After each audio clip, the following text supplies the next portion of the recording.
Shilu. I thank both ministers for their comprehensive statements. We've been talking about a cyber attack, but practically this has been more a case of cyber snooping or cyber theft rather than an attack. Which brings me to my main question, is that how sure are we that no malicious malware still remains on the systems? Because I think we've been lucky in the sense that the systems have not been disrupted in terms of patient safety or care. But as I understand it, and correct me if I'm wrong, but with these APT type of attacks, a lot of these initial attacks are meant to demonstrate that they can actually invade the systems, but the ultimate goal may be to be able to plant some malware that can disrupt our systems when the time comes. So that was my main question. How sure are we that no malicious software remains on the systems, given that the databases is a very large and complex system? Thank you.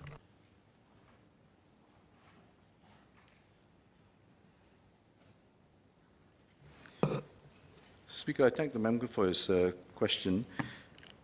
First, I don't think we should speculate on the motives of the attacker. I think it doesn't detract from the fact that this is an illegal criminal act, and we have a responsibility to get to the bottom of it. Having said that, can we be sure that there's no remnant malicious malware in the system?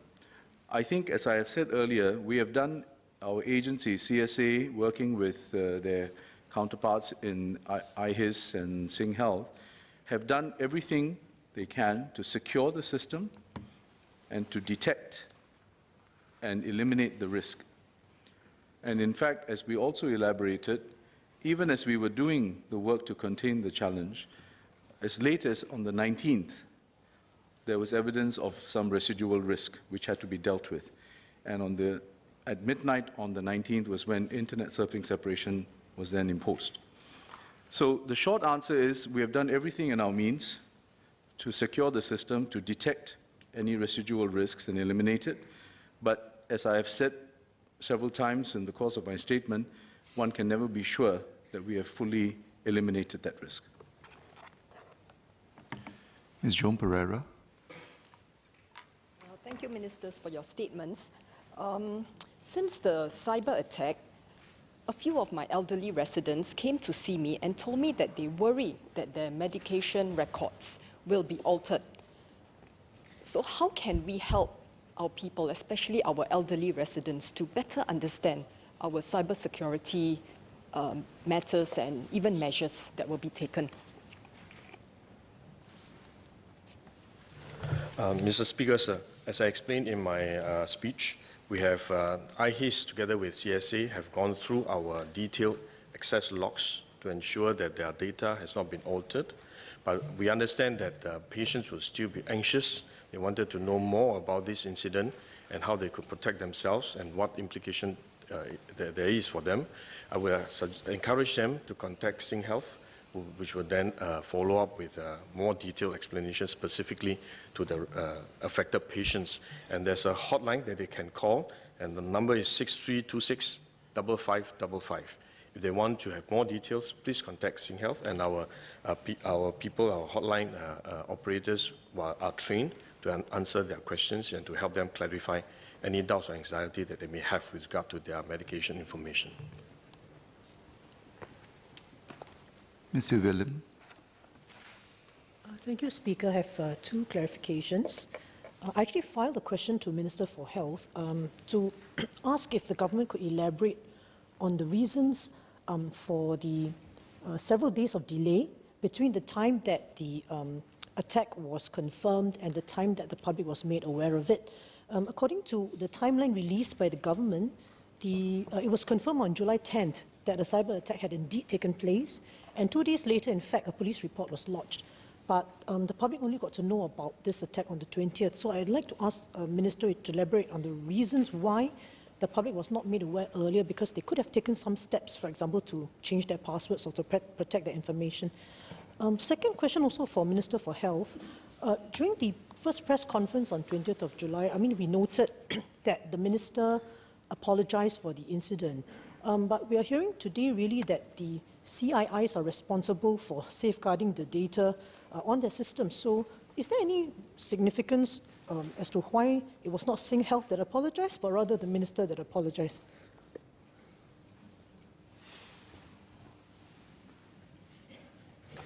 I think I just first clarify the second question. I think SingHealth during the press conference, they also apologized. Probably it was not carried in the media, but they do apologize to their patients for the incident as well as the inconvenience it's created. But in any way, my apology is on behalf of all the entire healthcare family. So I take it that it is ultimately I will have to apologize to the patients that were affected. On the first question on the time between the 10th of July when we confirmed that it was a cyber attack until 20th of July when we had a press conference and a release informed the public. I explained in my speech, in my statement, that between 10th and 20th July, many things were happening and there were multiple streams of work that were carrying on. At the same time, our priority at that time is to ensure that our system are protected, our data will not be subject to further losses or further exfiltration. And that took a while because first they have to trace back where the sources came from so that the security agents would know where to protect and how to protect the database. We also need to investigate to determine whether or not there were additional data that were compromised beyond what we already know. So first stream of investigation was about is to focus on protecting the data. The second stream of work is on investigation of the incident to trace back to see how it started so that we are confident that this is the only attack that we were experiencing. And then the third stream was to first identify what were the data that were compromised and who were the patients that were affected so that we could have a way to inform them. And therefore, the third stream was very important as well. At the same time, SingHealth also started to prepare to inform the patients, and all this will require time. And in the meantime, we also had to make sure that there were no further attacks to the system. And as we mentioned earlier, as late as the 19th of July, there were still malicious attacks activities in the data system. And that is why we have to impose ISS on 19th evening, so that on the 20th, when we disclose to the public, we are quite confident that the system has been stabilized. And at the same time, we have sufficient information to share with the public how the incident happened, what were the data that were compromised, and who were the patients that were affected. And all these require time to prepare, and therefore it is important for us to ensure that our information given to the public is accurate as far as we are able to ascertain. Ms. Denise Phua. Thank the Minister for apologizing and, in fact, not denying or defending the position. So thank you very much for that. My second point is that cyber attacks such as these are actually to be a new form of terrorism that calls for the same, if not more, of the resources and attention that's given to for example, physical terrorism by MHA. There's a lot of public education. If I can still remember, it's Run, Hide, Tell, and many of these are things that were done to ensure that we are very cognizant of physical terrorism. So I think for cyber terrorism is all the more important. In view that Minister Iswaran has said that the Smart Nation plan will press on for various reasons, what is the government's plan in terms of added resources and also acquisition of cybersecurity expertise, for example? We know that nationwide there's a shortage of such expertise, cybersecurity, and so what are we going to do about it to ensure that we are protected and you know, in the long term as we proceed with our Smart Nation plan?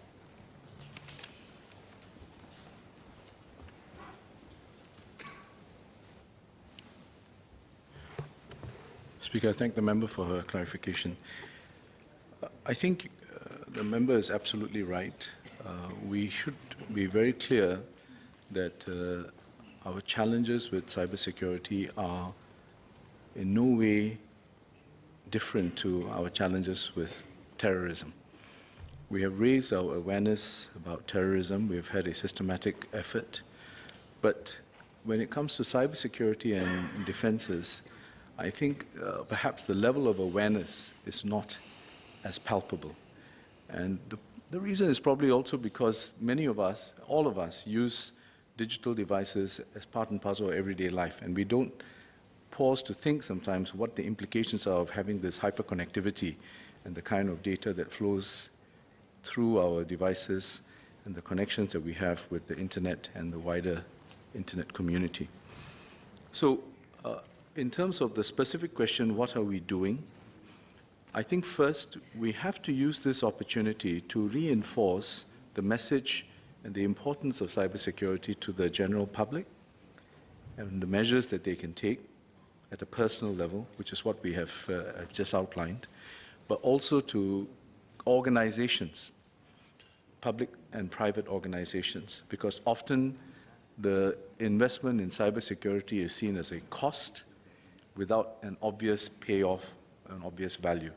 And I think these sorts of instances help to crystallize why this must be taken seriously at the top management level, and you put in place systems and make the judgment in terms of what kind of resources to be allocated for this.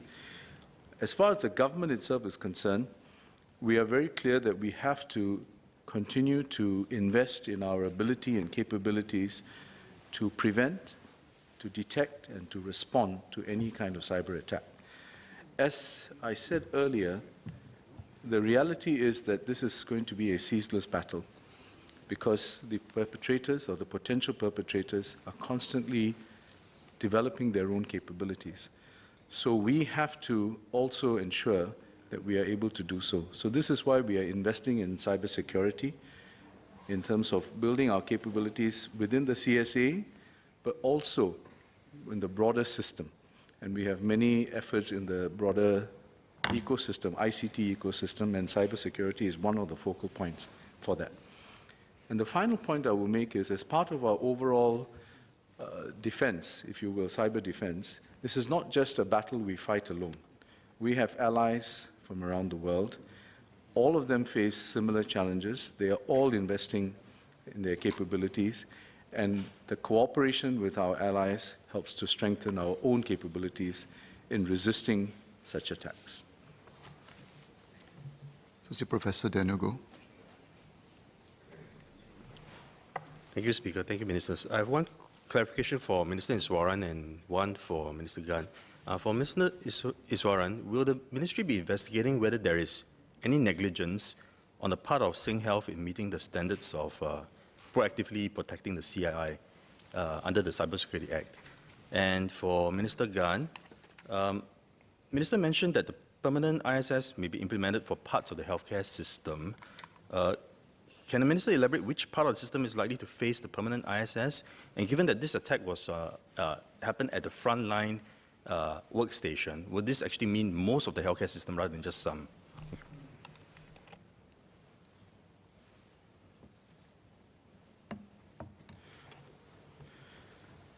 Mr. Speaker, the Committee of Inquiry has been asked, as elaborated in the terms of reference, to study what were the factors that led to the incident and how were the relevant players involved in the response, in order to derive the lessons that can be used and applied in the context of a larger public sector ICT systems and databases, and also specifically for the healthcare system. In that process, I imagine that they will be looking at what could have been done, what should have been done, and then make their recommendations accordingly. I would urge members to refrain from going down the path of allocating blame at this stage. I think our resolute focus should be on ensuring that the system in SingHealth is secure, patient data is protected, and for this we need all parties who are involved to be working together in order to achieve that objective. The COI will conduct its due process, and when we have the outcome of that and we know the recommendations and findings, then we can take appropriate action. Let me respond to the second part of Mr. Goh's question on which part of the system should be continue with ISS and which one should be reverted, should be exempted from ISS. I think it is still early days. I would not want to preempt the decision. IHIS together with SingHealth and the clusters are reviewing, and we have also just implemented ISS. We really want to understand the impact on the ground and assess which are the parts that really can continue with the ISS and which are the portions of the healthcare system that actually IS is not practical and could affect patient care in the long term. So just to explain, today, once we have introduced the ISS, there are a number of workaround solutions which the IS team has been working with our clusters on the ground to help our doctors and our patients to ensure that the system will continue. But some of these workaround solutions are not sustainable in the long term because they are basically workarounds, and therefore we will have to look at whether there were practical long-term solutions for some of these workarounds, and if in areas where it is not possible and there may be alternative safeguards that will be able to provide added protection, but not necessarily ISS. Those are the alternatives that we could consider. One example I mentioned earlier in my statement was a virtual browser solution together with advanced threat protection measures. Taken together, they provide significant protection without having to resort to ISS. I would imagine that in the healthcare system where care is quite closely linked to internet access, in some areas, for example, emergency departments and so on, may be quite critical, and these are the areas which are more likely to be given certain rights for IT access, internet access, and even with internet access, there are ways to protect against our core database system. For example, we could designate specific servers that have access to and deny access to other servers that are not related. So I don't want to go into too much detail because this also have implications on our security measures. But suffice to say that I do not want to preempt the outcome of the review. We give them the committee time or the team time to look at the system and to review the implementation of ISS on the ground today, and from the experience of ISS, we can then make an informed assessment of which are the parts that should continue with ISS and which are the parts should maybe revert to alternative solutions. Mr. Saktiandi Supat. Mr. Speaker, I'd like to thank the ministers for answering the questions and in particular allaying concerns about the impact of financial liabilities, especially to residents. But I just have one question. In relation to the COI's term of reference number 5, I noticed that the focus is largely on public sector IT systems. I'm aware that the COI's terms of reference, in particular on public health data, but can the Minister for Communication and Information probably share a bit more about the private sector IT system, and in particular whether there's any public sector databases which potentially has systemic risk impact on Singapore and Singaporeans in particular, and maybe can share a bit more on that, in particular, for example, telcos, banks and private hospitals, and what's the plan in terms of strategically from CSA in terms of addressing some of these issues?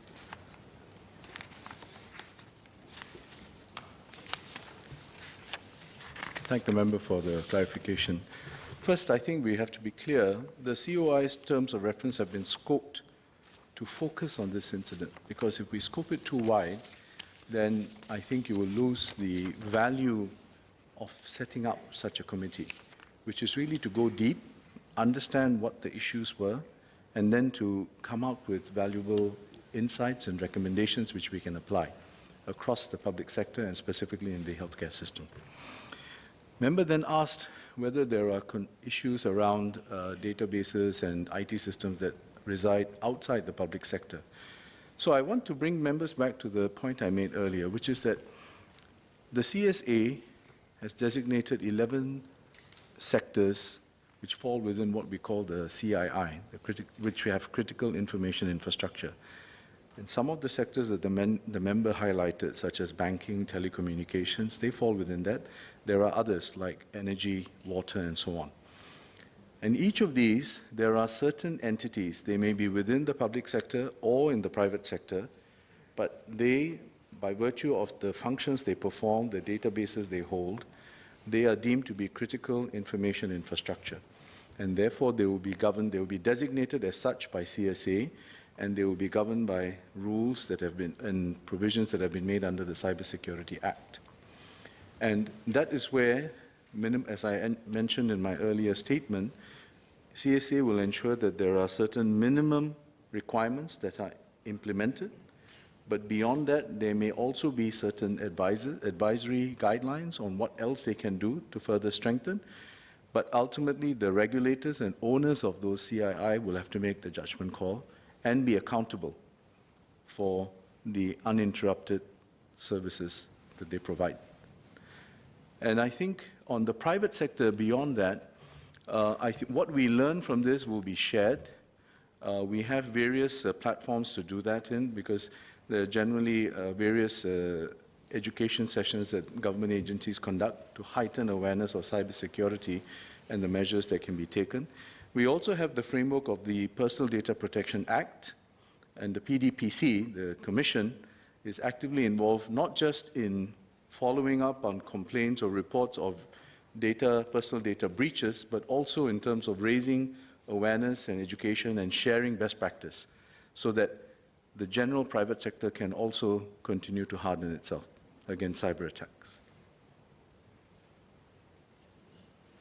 Mr. Low Tia Kiang. Thank you, sir. So, Minister Iswaran, in his statement, mentioned twice that this attack is state-linked, which means I'll take it that it is not a normal kind of cyber attack, and Singapore is being targeted by another state, and thereby this attack is state-linked. If that's the case, then may I know whether the government knows which state is behind the attack and is linked to this attack? And if so, whether or not the government is prepared to share the knowledge with Singaporean that which state is carrying out such attack on us.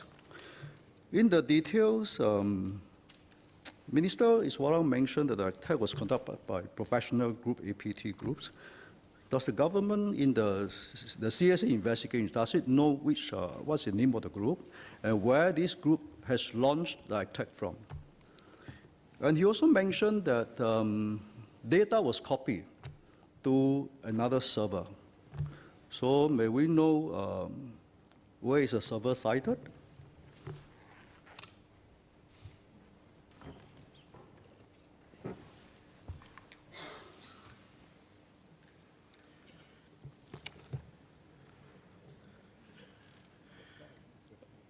Mr. Speaker, let me state it for the third time for the member's reference.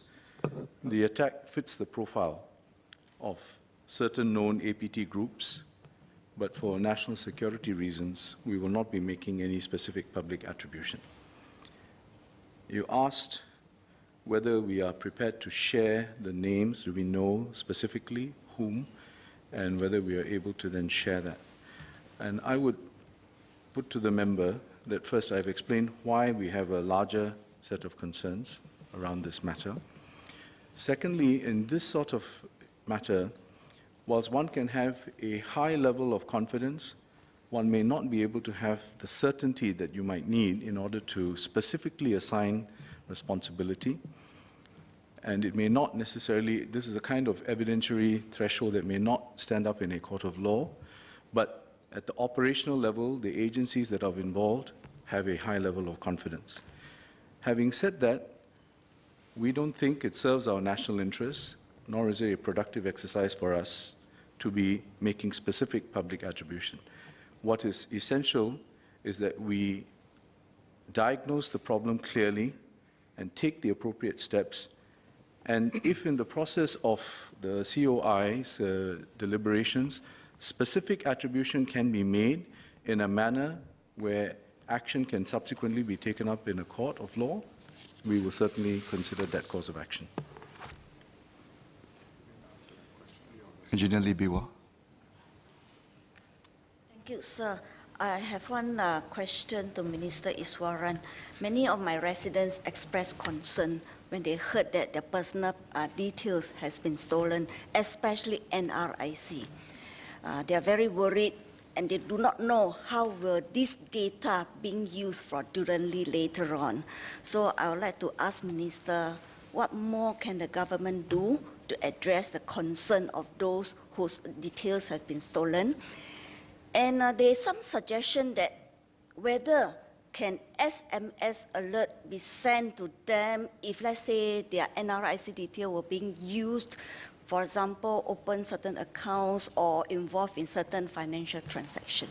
Thank you.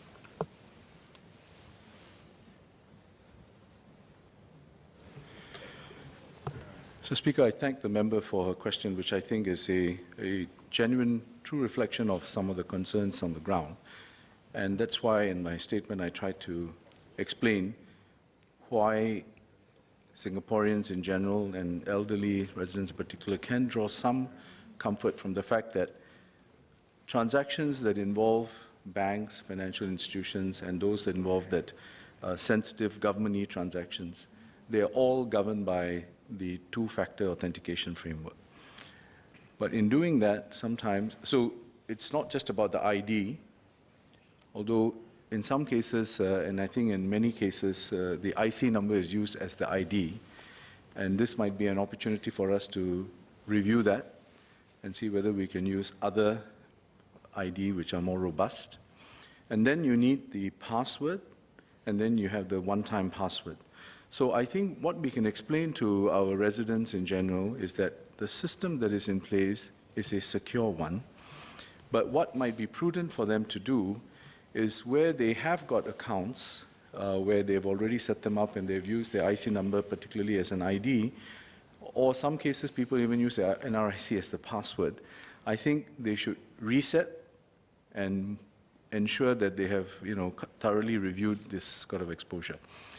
The point you made about linking them to, undertaking any other kind of account which can have financial implications. Typically in all of these transactions, you have to not just put in your IC number or name, but if you're going to then, for example, buy online, you need either credit card data or some other kind of financial information. That has not been taken in this instance, and therefore that link is broken. And that is why I think the consumers and the general residents can be comforted by that. But I think we should not get complacent and review this, and where they have got some accounts, I think it is well worth using this opportunity to look at resetting passwords. Mr. Vikram Nair.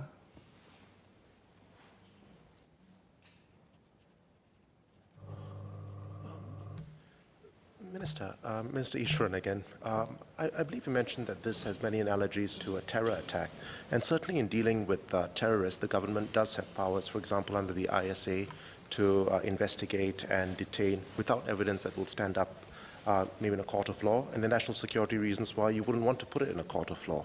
Do you think we need similar frameworks to deal with cyber threats?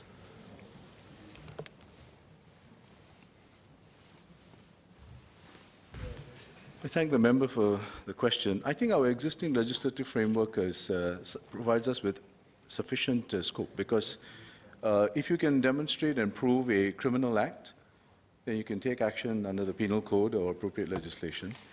If we can find a specific actor or individual who has posed a threat to our national security, then we also have legislation that allows us to take action against such individuals.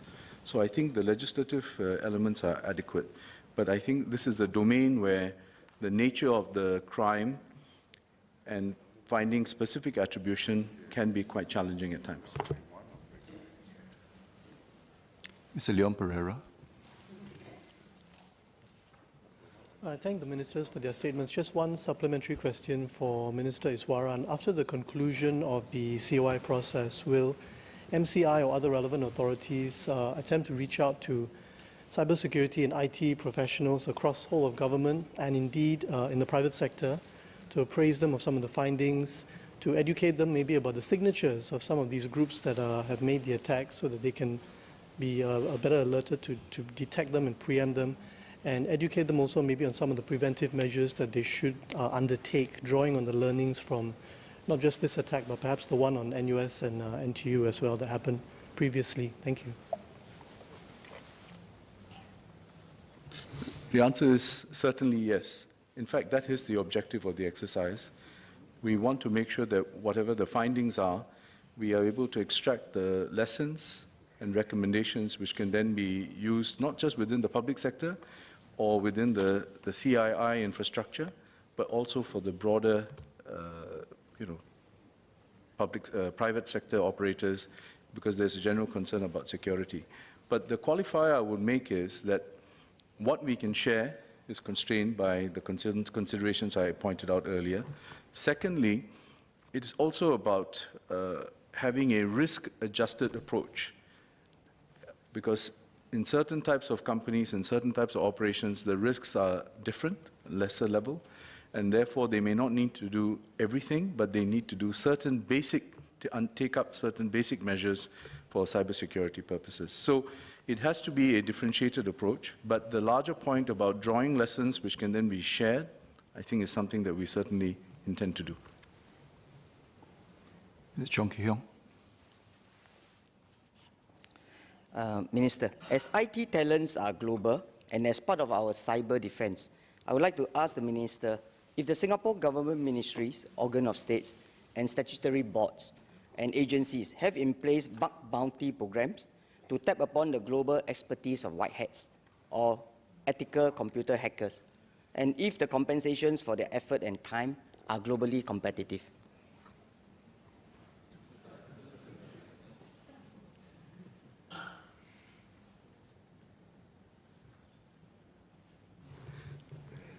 I understand where the member is coming from. Let me say this. We are aware of the range of possible ways to harness talent, and we have to use them in a judicious way in order to ensure that we have our fair share of the talent that is needed for the kind of challenges that we face. Mr. Cedric Foo. Minister for MCI. One, while we regret this incident on SingHealth, can the Minister enlighten us whether other countries are also victims of cyber attacks? And secondly, can he confirm that apart from the COI, there's also a police report that is lodged? And what is the purpose of the police report? Is it to see if any crimes have been committed?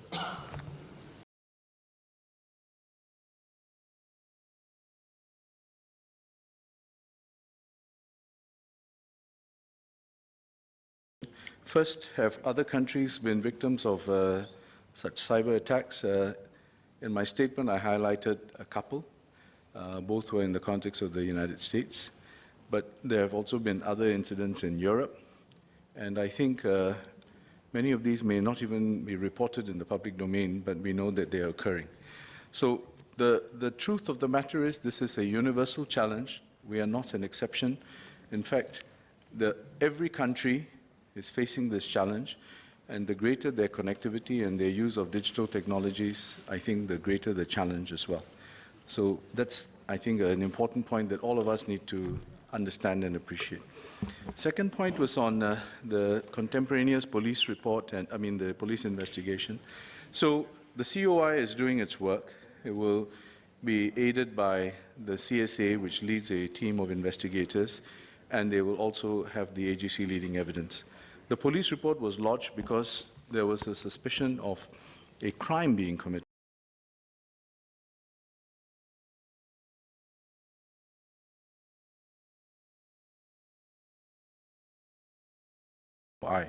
And I would add that there is a third stream because there was also a report lodged with the PDPC, Personal Data Protection Commission. And they too are conducting their own investigations. And again, they too will take reference from what is being conducted within the COI hearing process as well. I'll take one last question. Mr. Liang Eng-Hua. This question is for Minister Iswaran. My sense is, after hearing what he said in the statement, is that we are really at the mercy of these state-linked cyber attackers, almost on their terms. So I want to ask the Minister whether, besides the defensive measure that we take, are there any counter-offensive measures that we can also take as part of cyber securities so that we can not only defend but also deter such attacks?